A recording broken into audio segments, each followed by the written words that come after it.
ডিম নিক্ষেপ করবে, এই অমানবিক কাজ যারা করেছে তাদের প্রতি আমি ধিক্কার জানাই এবং তাদেরকে ঘৃণা করি। আমাদের এই দেশ সম্ভাবনাময় দেশ, এই দেশ নিয়ে বিদেশে এবং দেশে কিছু কুচক্রী মহল কাজ করছে, যারা এই নির্বাচনকে বানচাল করার জন্য, এই দেশের কিভাবে উন্নয়ন থেকে সরে দাঁড়ায় সেই ব্যবস্থা করার জন্য তারা কাজ করছে।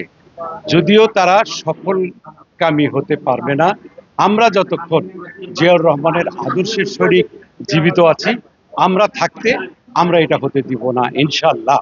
আগামীতে যে ফেব্রুয়ারিতে যে নির্বাচন হবে, এখানে সরকারি সংস্থা এবং বেসরকারি সংস্থা এবং বিদেশি কূটনৈতিক এবং আমাদের বাংলাদেশে যারা আপনারা সাংবাদিকতার পেশায় আছেন, আপনারা সবাই মিলে যদি এই নির্বাচনকে সুষ্ঠু সুন্দর করার জন্য বান্ডেল থাকলে প্রতি সেনমানিতে টাকা বাঁচবে।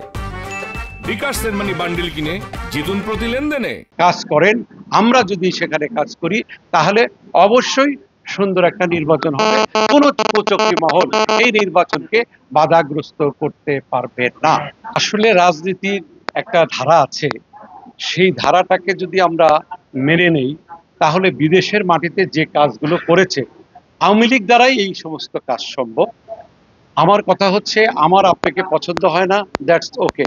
আপনার সাথে আমি তর্কে যাব, আপনার সাথে কথা বলবো, প্রতিযোগিতা করব, কিন্তু বিদেশের মাটিতে একটি সুস্থ ধারার দেশে, একটি গণতান্ত্রিক দেশে গিয়ে আমাদের দেশের মানুষ একটি মানুষকে এই ডিম নিক্ষেপ করবে, এই অমানবিক কাজ যারা করেছে তাদের প্রতি আমি ধিক্কার জানাই এবং তাদেরকে ঘৃণা করি।